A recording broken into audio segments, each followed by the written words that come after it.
creating an inclusive club. So yeah, like I was just saying a second ago, it's just to give you kind of a manual on how to create an inclusive club. I think isn't what this is going to give you, but it is going to give you a bit of an insight into kind of the work that we're doing, the work that you could be doing, and then a bit at the end on some tips on how you can get started. So to begin with, what is an inclusive club? I think that's quite a key thing to well understand. So Stonewall give quite a good definition of an inclusive club being one where everyone feels they can be their authentic self and spend their energy and enthusiasm on their sport. This is a lot of the conversations we're having at the moment with all of our inclusion work, is focusing on the idea that people come to play football, and that should be the decision of whether or not they continue based on the sport and not based on kind of the barriers they have to overcome, or in terms of like whether or not they feel welcome. It should purely be based on whether they want to do football. Same with any other sport. They might leave football to go play rugby, but the reason they leave football shouldn't be because they don't feel welcomed. Oh, someone else is in the lobby. I'll let them in. Oh, can you do that? Yeah. Oh, cool. Yeah, great. Let's stop sharing my screen. There's David. Hi, David. Brilliant. Okay, cool. So in terms of what EDI means to the FA, I think if you ever look through many of their kind of guides and stuff, they tend to lump EDI into just inclusion. So when they refer to inclusion, it tends to be they're referring to the whole of EDI. The way they see it is it's valuing and celebrating differences, and it's nurturing the right and working environment and culture, meaning that everyone can thrive and be themselves. It means welcoming everyone and ensuring differences between us do not create barriers, but actually they keep us here and they make us feel involved and welcome. Just going to a bit of background on kind of where the FA sits with EDI and what they think. So all of their work is guided by their values of pride, which is progressive, respectful, inclusive, determined, and excellent. And what that kind of means is that they need to be progressive. So it's making sure that they're enhancing new ways of thinking in the pursuit of continuous improvement. So it's not enough that we're doing something one year and then next year stuff's changed, but we're not going to progress with it. So it's the idea that we're always going to be progressive. And then respectful it's just setting those respectful kind of barriers and making sure that there's respect through and through across the game. Inclusive is just making sure that we champion inclusivity across everything we do. And then it's there. All the work should be determined, and that's determined to be accountable to each other and making sure that we're doing the right thing. And then excellent kind of just sits there and making sure that the work is excellent. So it's making sure that we're striving to be the best we can. So those kind of values guide the work that the FA does, and a lot of the work we do within the county FA falls out of that work, and then the work that clubs should be doing again kind of filters through from the guidance we get through the FA. In terms of our vision, so this is something that we're working on at the moment. So the Berks and Berks FA's vision is we want everyone in our game to feel welcomed, valued and respected, so that no one, again, like I said already, doesn't have to choose between their participation and their own culture, identity, beliefs or circumstances. So yeah, that's kind of where we're at the moment in terms of where we feel inclusion is and what we're striving towards. Why it matters. So these are some examples of people currently within the game of why it matters. Hopefully it's obvious why inclusion matters. We want to make people feel welcomed. We don't want people to be turned away from the sport, and we want people feeling like football is a sport for them. I think there's a lot of good things happening at the moment in football and in sport as a whole, and I think progress is being made. But if we stop now, we're not going to keep progressing and we're not going to keep pushing it. But it's important, as Sevi says, creating an environment where people can be themselves and express their faith freely helps to create happy players and high performing players. If we want to increase sports performance, we need to make sure that everyone feels welcomed and included and feel like they can be themselves. People perform well when they're happy, basically. And we don't know where the next, I'm going to sound really, next Wayne Rooney or David Beckham, I can't think, Rashford, Grealish, I'm naming footballers I can think of. We don't know when the next one's going to come from, and we don't want to shut doors on people who could potentially be that next shining star within football. I think something that's really important when it comes to kind of inclusion work is figuring out why you're doing it. That's not only just from a club perspective as a club, figuring out why you want to be inclusive, but also personally. So for myself, I haven't faced too many barriers whenever I've wanted to do sport, and I find I work in sport to create these opportunities that other people can experience what I've experienced, and other people don't feel like they can't do it. And I think it's making sure that if you figure out why you do it, then you're motivated to do it, and then you're also doing it for the right reasons. I think a lot of the time inclusion work can sometimes fit into kind of a tick box activity. And I think the further away we can get from that, so we're just doing it for the right reasons, I think is really important. So I think determining personally your why for why you're motivated to, why you're on this call, first of all, why you've kind of taken that first step in the idea of thinking about inclusion, but then establishing why your club wants to be inclusive and are you doing it for the right reasons. And I think that will really help to kind of feed into the work you do, because then it will be more kind of driven for the right reasons. Hopefully the protected characteristics isn't anything new to you. I'm not going to go into too much detail on them. Obviously, these 9 characteristics are protected by law, and that's kind of where discrimination comes from. So you can be discriminated based on any of these things, and that in the workplace and in wider society is illegal. So yeah, hopefully none of this is a surprise to you, that they're the characteristics which are protected. In terms of where this fits within football, there's certain FA guidance policies and rules that protect you within the game, and then there's sanctions against you if you then break these rules, basically. Again, I'm not going to read these in too much detail. They're all in the FA handbook, but this E3 and E4 are kind of the focus ones around discrimination and just general behaviour based against one of the protected characteristics. The only one, so within E3.2, pregnancy and marital status isn't within that rule, but then it is within discrimination. So that does fit within there. One of the more kind of specific policies that the FA have is the policy on trans people in football. I think this is from 2016, so it's quite outdated. So although there's been a lot of different sports more recently in the last couple of weeks changing their views on trans people in football, I think whether or not that influences the FA and football to take a look at their policies on trans involvement, I think it needs to happen anyway. I mean, 2016 is a long time ago. So I think, yeah, I can't see, well, I don't know what will happen with this policy, but this could change in the next year. It is under review currently. The main thing to note at the moment is that for under 16s, because football can be mixed, that doesn't mean that you can regard people or take people out because of their sex. So you can have trans women taking part in traditionally boys sport, and then trans men taking part in the female game. But that's because it's mixed. There isn't anything stopping people from playing with mixed people on the team. And then for 16 and over, so any adult football, it's dealt with on a case-by-case basis by the FA. So if there was a trans woman that wanted to play on a female team, then that would then go to the FA, and then it would basically be judged based off of the 2 factors of safety, so that's safety to the player and then the team, and then also ensuring that the competition is fair. So that's kind of it. So under 16, currently there's no issues with trans participation. Over 16s, it's dealt with on a case-by-case basis. And yeah, like I said, Emma, sorry, question. Do the FA, yeah, they will make a decision on whether somebody's allowed to play based on those? So it's the FA that make the decision. They would actually say, yes, in this case it's acceptable, in this case no, it's not. That okay.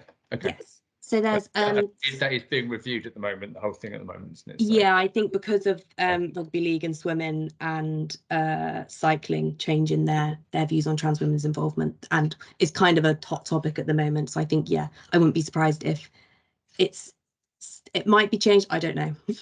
I don't know where it's going to go. That space, don't we? So okay. Yeah, absolutely. I did meet, so I was at the launch of the LGBTQ plus professionals in football collective launch, and there was a really inspirational player, Parker. So he's a trans man still currently playing in the women's professional game, and he just hasn't undergone any testosterone treatment. So he's a trans man playing in the women's game, but just because it's fair, because he hasn't undergone any testosterone, which yeah, it kind of made me think again. It's like, oh yes, absolutely, these people are taking part and it is fair in that way, and they can still identify as where they want to be, they can still be accepted, people on the pitch can use their pronouns. But yes, that was really cool to hear, and he was discussing all sorts of ways that he could make it clear on kit to show your pronouns, whether it could be 1 stripe if you identify as a female, or 2 stripes if you identify as a man or something. There's lots of conversations currently going on at the moment, and yeah, so we'll see. Watch this space. But I think because the policies from 2016, it needs to be reviewed anyway. So cool. So that's the FA guidance. In terms of when it comes to your individual club and making it inclusive, the data and insight is so important. I think you might think that you're doing a great job in terms of inclusivity because everyone who's currently there is included and they feel welcomed and it is a safe space for them. But then actually, if you take a wider look at your local area and realise there's communities there that aren't coming to your club, you could ask the question why they're not coming and how could you engage with those people. So the 2021 census data is coming out slowly. Hopefully we'll get a bit more at the end of this month, and that'll be great for us to kind of deep dive a bit further into the demographics that make up the Berks and Bucks area, which is what that blue thing is there. Which probably isn't very clear at all, but that's the Berks and Bucks map. So yeah, once we have the data and insight, it'll be really good to kind of see where your club sits in terms of its inclusivity and what we could do more to kind of reach the communities that there's a high population within your community, but then they're not coming to the football. So yeah, like I said, the census data will come out well over the next few months. We hopefully should have access to this more so than we've had in the past through some of the FA data systems, Power BI, which is what the data system's called. So yeah, once we have access to that data, we can absolutely share that with you. And then yeah, we can kind of check and challenge ourselves to check that actually we are being as inclusive as we think we are. Because that's data and insight, so important within making sure we're doing things correctly. So in terms of campaigns and an inclusion calendar, every year the FA create this useful, is this going to work? Hopefully this still shows. Oh, you're going to see why I was Googling that earlier. Check they've got the right name. Oh no, here it is. So every year they create this guide basically that's really helpful, and if you haven't come across it before, it's a good way to kind of know what's going on across the year, across the kind of EDI space. So it just basically breaks it down month by month and then what's going on. I'm going to be creating one for Berks and Bucks, and hopefully within it we'll have some community events that are going to be going on. So if we have, say, a Ramadan football tournament, we can put that on there and then we can share it with the wider clubs. And then if that's something that your club wants to get involved with, or if your club's hosting something that we can include on this calendar, that would be a really good way to kind of get out to more community events, but then also clubs know what's going on in their communities that they can get involved with. Really important to get involved in campaigns campaigns and following kind of national awareness months and days and weeks. First of all, it's a good way to bring people into your club. So if you're looking, say you want to increase your LGBTQ plus participation, you start celebrating rainbow laces, and then they know that that's a safe space for them to go. But on the other hand, if you have that campaign, someone within the club then might feel comfortable enough to come forward and say, hang on, these are my pronouns, this is where I sit within the LGBTQ plus community. But until you kind of put out there that you as a club are welcoming of these campaigns and of these celebrations, then people might not know. So it's kind of an easy win to get people knowing that you're inclusive and you're here for them. Every year, I think the Berks and Bucks historically has chosen 3 or 4. So usually we do rainbow laces. I think in the past we've done Black History Month, so we'll host some events around it. So it could be some coaching CPD, or it could be an event in person. So once we have that established for this upcoming season, we can share that with you. And if they're the campaigns you want to do alongside us, that would be great. If there's stuff you want to put on to celebrate those that we can share widely, then absolutely get in touch. But yeah, campaigns are a great way to show allyship and to support the communities that need a bit more support. In terms of what we're doing at the moment, so we're currently in the process of creating a BBFA 1-year action plan, which is, well, the first time I'm aware that we've done one within the Berks and Bucks. So that's really exciting. We're leading it, well, we're basing it off of these 3 pillars. So being the change, leading the change, and inspiring the change. And being the change is what we're going to do internally to be more inclusive, to challenge ourselves, to basically just embed that inclusive mindset within the organisation. Alongside that, we're also going to be achieving the equality standard of sport preliminary level, which is what all county FAs basically have to do. But within that, we'll be, just challenging our staff to be more inclusive and kind of taking an inward look to be that change that we want to see basically on the pitch. The leading the change is where it links into clubs, and that's where we'll be challenging and supporting clubs throughout the season to be more inclusive and create that inclusive environment. So this what we call this webinar, I think this webinar today is that kind of first step in leading that change and supporting clubs through this kind of inclusion change towards this better game for all. And then within that leading the change is also comes to discrimination reporting, which I'll go on to a bit in the next slide, I think, actually. And then inspiring the change is just reaching out to underrepresented communities and making sure that we're actually increasing participation across the county. So that could be in one-off events that we host as a Berks and Bucks County FA, or it could be through clubs that we look to work with you to increase your, could be your Muslim participation, it could be your South Asian participation, it could be whatever participation that links with that data and insight in your community. We're here to help inspire that change and support you along that process. And the final thing within that inspiring the change is just increasing our communication on inclusion. So that's through storytelling, that's through making sure our representation is accurate of the county that we serve, but it's just making sure that when you come onto our website, onto our social media channels, it's inclusive, and it's making sure that it's showing that football is for all and welcoming of anyone who wants to participate. So going on to tackling discrimination, that's kind of the other side to the coin of inclusion. So you've got inclusion and promoting it, and that's brilliant, making sure that your clubs are inclusive, but it's also making sure that you're coming down hard on any discriminatory behaviour. You can read these slides, I can read them out loud, but it's basically the reporting the discrimination is massively important.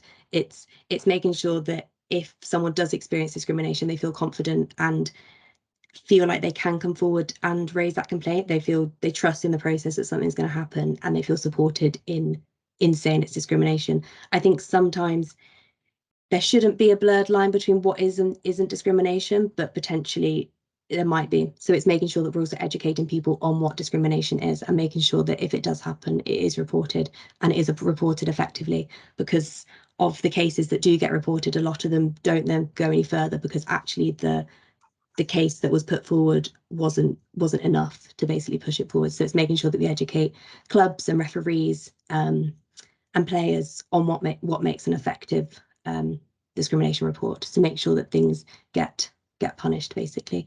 And then the other side of it is obviously the reporting, and then the other side is the regulations and sanctions. And the FA have rules on discrimination and sanctions that happen. This is something that, again, us as a county FA are going to be pushing for a bit more this year, because there's been sometimes things that don't get punished as, I guess, as harshly as we'd want them to. So it's making sure that we challenge upwards, but then also if we feel like something didn't get punished as much as we think it should have done, it's making sure that we can then offer the education to the clubs, to the players, to the refs, or to whoever it might be who committed that offence, making sure that we're here to educate them through why that isn't okay, and hopefully means that they won't then do it again, which is obviously the key thing here. The ways to report, hopefully this is known to you guys, but through the BBFA website, you can email a variety of FA emails.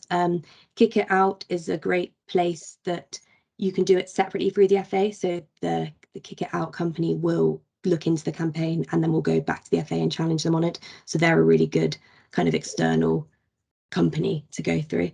But if you ever have any concerns or want to discuss something, you can reach out to us. You can reach out to me, or you can reach out to our discipline team, and we can discuss how to go through the process, whether or not it's discrimination. I think it's always better if you're questioning whether or not it's discrimination, it's always better to raise that, because so many things don't get raised, basically. So we just need to make sure that people feel confident and do raise issues when they arise. So allyship, the reason I was Googling what is Rio Ferdinand's brother is I was just checking his name before I got it wrong. So I was on a call, a racism awareness call a few months ago, and Anton Ferdinand was on there, and he was discussing the importance of allyship, and he was saying that he finds that it's great if the Black community come together and support Black lives. It's great they come together, but actually without the allies, without people pushing it from the other side, nothing really gets changed. So he was saying the importance of allyship, and it's so important.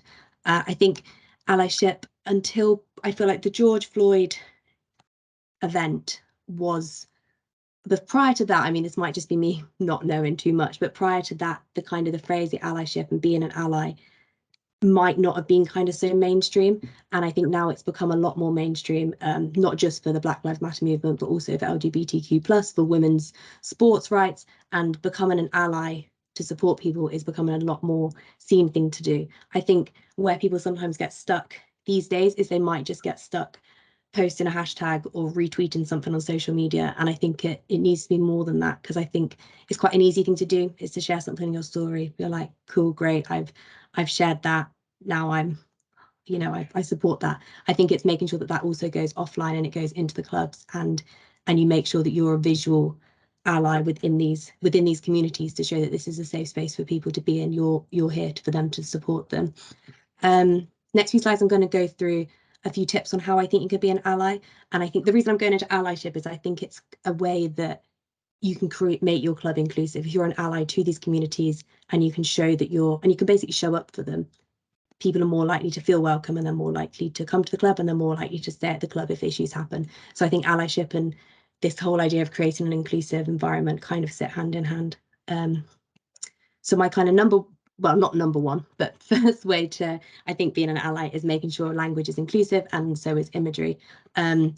Language is potentially the first place someone might see your club. It might be a social media post, it could be a web article, it could be a poster in a club, but making sure that that language is inclusive from the get-go is a great way to kind of for people to know that they feel welcomed. It could just be as simple as making sure that it's gender neutral, so using phrases like they and them and player rather than he and boy, if that's potentially what maybe the club diverts back to is the male game. And then it's making sure that on application forms there's inclusive options. So that's as simple as just including different gender options. So it's not just male and female. You could also have prefer not to answer. You could have trans woman, trans man. You could have an option where they write in the response. It could be, instead of asking their gender, it could be what pronouns do you use. So it's just making sure that people don't feel excluded on forms. And even away from gender, it could be to do with disability. We were having a conversation today about our referees course and how inclusive our application forms are, because we just offer a list of disabilities to choose from to say that you're disabled. And then what happens if you sit outside of that list? Basically, where can you then give the space to say that actually I need a bit more support in this course? So I think it's just making sure that you check any forms you have and any kind of form of communication that you put out to make sure it's inclusive and no one could feel excluded from it, because if they're excluded from a poster they see that's trying to recruit them, then they're probably not going to make it down to a training session. And then that's also in imagery. It's really important to have that representative image. It's making sure that everything you post isn't just the male teams. You have the female teams there if you've got female players, but then maybe you don't have female players, but you've got a female coach, or you've got a Muslim secretary or something. But it's just making sure that the imagery you use is also inclusive and it's representative. It's that really matters. It's seeing that role model that then you can aspire to be. The second thing I'd suggest is making sure you ask, listen, learn. It's quite easy to just assume you know everything about someone from what you see. So it could just be as simple as you ask for pronouns. You start a session saying, hello, I'm Emma. My pronouns are she, her.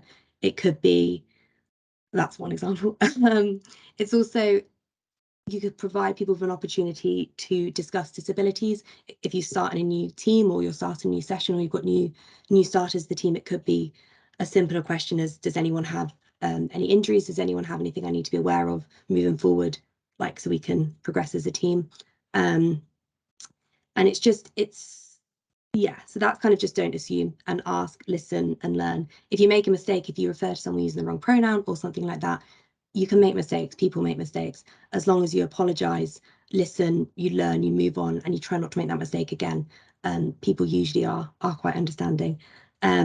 It's also important if you're looking to start a new session, or you're looking to increase your well, let's use a different, I can't think of any. If you're looking to start a new session to include the communities that we're trying to engage with. So if we're trying to set up, say, for example, a Muslim session, talking to the Muslim community and figuring out what works for them is the best way to have a successful session. If you figure out that actually they can't make 5 o'clock for whatever reason, then don't put it at 5 o'clock. But if you don't have those conversations and put it on at 5 o'clock, then you'll be questioning why they're not there at 5 o'clock. So it's just making sure that you include the communities you want to engage with in the conversations, and learn from them. And then the other thing more on the learn side is, if there are areas of inclusion that you're not comfortable with, try to increase your knowledge. I think I said at the beginning that I'm not an expert in inclusion, and there's a lot of areas I can continue to learn in. So just attending webinars, reading books, watching useful TikToks, however you learn best. It's good to keep expanding that knowledge and challenging yourself. And you can also just do that through talking to people. If you're having those conversations with those communities and you're learning while you listen to them, then that's a great way to continue to be an ally, because you can continue to learn more and make sure things are appropriate. Another way is celebrating successes equally. I think it's quite an interesting one, this one. So from a lot of the clubs that I've been on in the past, it's very male focused. Maybe they're in a higher league, that's fine, but making sure that you celebrate the female participation, making sure you celebrate the walk-in football participation, making sure you give an equal celebration across social media channels and wherever else you might celebrate your teams is really important. That could be having the pictures up in the clubhouse, making sure that you've got pictures of all the teams. You don't just have 10-year-old male teams and now you've got a female team, making sure that there's that representation, celebrating the success equally, which is really important, because that shows that from the outside everyone is welcome. We celebrate everyone. Again, so number 4 is speaking up. So if you see something that isn't right, speak up.